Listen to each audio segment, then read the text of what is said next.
More Olise to Manchester United rumours coming out as Manchester United are planning a right-wing overhaul, set to make a decision on Sancho Greenwood at the end of the season, Polistri exit. Olise could be coming in. But talking of a player that didn't come in, Timo Werner, it's been confirmed by Romano why United didn't go for Timo Werner, but it does highlight their lack of organisation.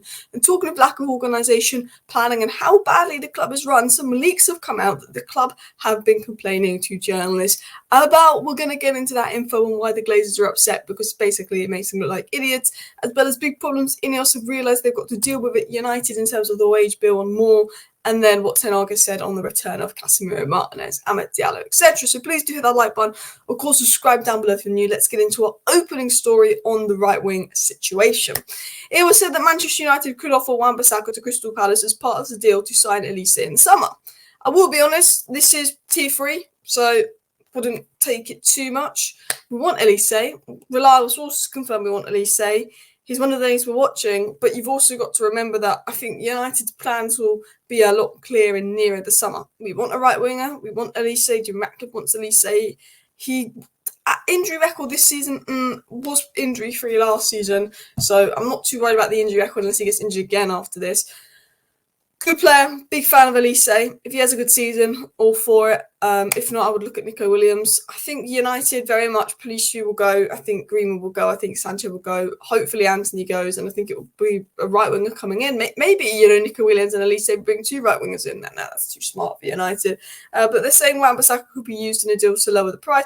You never know. We are negotiating giving Wan-Bissaka a new contract, so not 100% sure about that. But I feel like one of the right backs could leave. But I feel like United realise that they need a right winger, a striker, a midfielder, and a centre back more than a right back. So even though we maybe need a right back, there's so much more we need. It was also said that United will make a decision on Sancho and Greenwood once they return from loan in the summer. United said we're likely to have a new sporting director by that point. I expect Sancho to go, just because even if Ten Hag's here or not, it's kind of disrespectful to bring Sancho back after he refused to play for this club for 4 months. I don't want players that refuse to play for this club for 4 months. No matter how you feel about Ten Hag, it doesn't matter. You're a professional footballer. You don't refuse to play for United for 4 months and refuse to apologise. He's good. I hope he's good at Dortmund, so we can get money from him and sell him. Mason Greenwood, I don't know what United are going to do. Part of me thinks they might, if Mason Greenwood's PR image clears up a bit while he's at Getafe, Man United might bring him back, because realistically, striker, right winger, young, we know that Ten Hag actually wanted him. But at the same time, I'm also like, maybe United will do that clear out because Ineos just won't want to deal with the backlash. That will be the interesting one. I think Sancho will go. Greenwood will be interesting to see what they do there. But let's get into the other news stories. So this was the interesting thing said by Romano on Sancho, that Borussia Dortmund want to spend 3 million on Sancho's loan. United want to close a 6 or 7 million loan fee. The agreement can be complete at 4 or 5 million. It's almost done, no buy option. And United will pay most of the wages, and Dortmund basically win with that. But the interesting thing that was said by a very reliable source, and this made me laugh, and this is a true story. It was this. Borussia Dortmund's agreement in principle with Manchester United for Jadon Sancho's loan is worth 3.5 million euros. The figure has been leaked to the public, which Manchester United don't like because they now look a bit like losers. We know you're losers, and the Glazers aren't happy, and the media and the people at United aren't happy that it's being leaked that we're letting Jadon Sancho go out for a 3 million loan fee, and United are really annoyed about leaks coming out about how they're selling players for cheap, basically because it makes them look like losers. Well, don't sell players for cheap then. United and the board and the Glazers are all frustrated that all the leaks come out about how they sell this player for cheap, but they didn't want the Tedamengi fee to come out at 1 million. They didn't want the Sedan Iqbal fee to come out at 1 million, because everyone knows, why are you selling them for 1 million? You could get a lot more money, you idiots. And the problem is, and the reason the Glazers aren't happy and the reason the board aren't happy is because the leaks keep coming out that they're trying to hide how much they sell Sancho for and Tedamengi and Sedan Iqbal for. Other clubs know now. And this has annoyed United because they're saying, well, other clubs know that we they can play us to sell for cheap. We want people to think that we got a bit more money for Sancho than we got. We've got a bit more money for Tedamengi than we got. We've got a bit more money than Iqbal than we got. So we've got better negotiation tactics, because United are basically saying, teams, because everything gets leaked, teams know we can do this and that, and we have to sell for cheaper. Well, how about you sack the ball, which is Ineos is going to do. You're bringing people with good negotiation tactics, and if a club starts messing about money-wise, you step back, you say F off. As Laurie Whitworth said in his report, Man United could have signed Rasmus Højlund for 50 million. Rasmus Højlund had an agreement with Atalanta to go for 50 million. John Martin meets Atalanta and says, all right, first things first, the max we're going to pay is 60 million. Atalanta go, all right, We were going to sell for 50. Now we'll get 72 because we're going to include add-ons, and we'll go just above 60 million because it's United. If Man City had gone there, no more than 60 million, boom, 60 million. When United go there and say the max will pay for oil is 60 million, they go, well, let's push it up to 64 because it's United. And it was the same guy that sold Harry Maguire to us. And it's like United are annoyed that this information is being leaked, but, well, if you actually weren't losers when the information's leaked, you would look good. So why don't you sort yourself out? Why don't you sort yourself out? So I thought it was quite a funny article, and I thought this was interesting, and I don't want Timo Werner. I'm just going to clear that up. But Romano said this: Manchester United considered Timo Werner as a possibility, but then they decided not to proceed because it's not clear what kind of player they want. I don't like Timo Werner. I'm glad we didn't get him. But this quote from Romano again exposes the pure lack of organisation at Manchester United.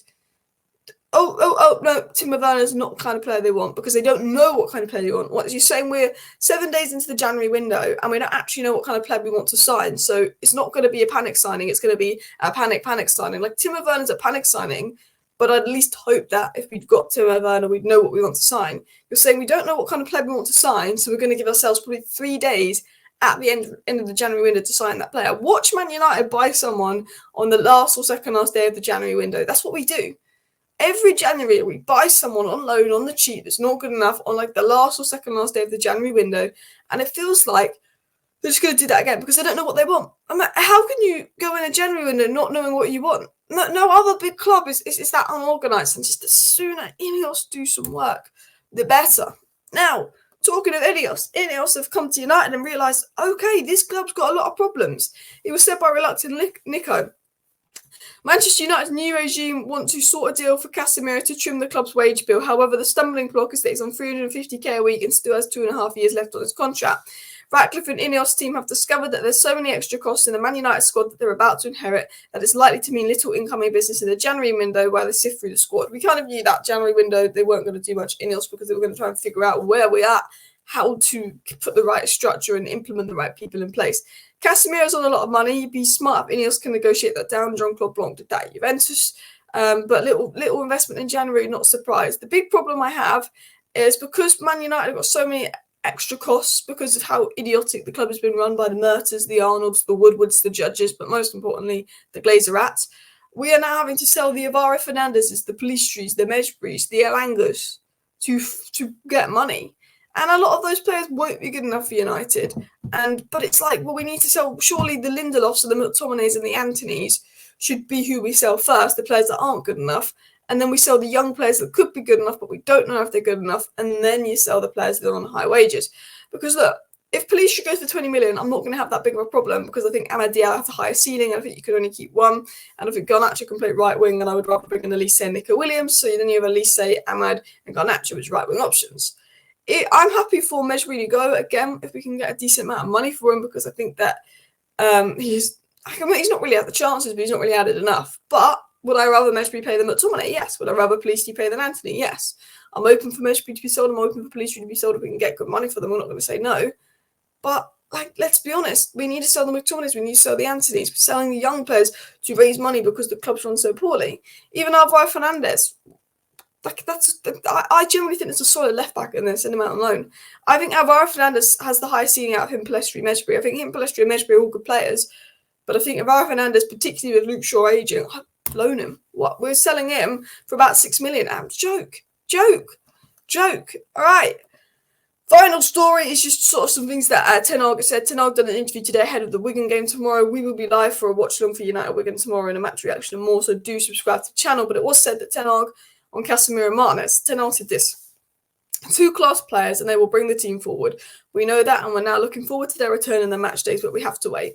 From what I've heard, the main reason Ineos don't look to sack Ten Hag and the main reason Ten Hag's job is safe is because those at the top of the club know he hasn't had Casemiro and Martinez, and they obviously know how important these 2 players are for Ten Hag, and that's the reason that Ten Hag's job is safe, because he hasn't had Casemiro and Martinez, who are set to return now, so maybe a bit more pressure on them to get results now they return, but massive return, particularly Martinez in terms of build up the way we play. Hopefully we don't rush him back like we did last time, because I think we rushed him back and he was playing with pain. I think that meant that he wasn't playing as well. So this time, if he's all good to play, I think he'll play as well. And then Casemiro, Amad Diallo pivot will be your balance as well.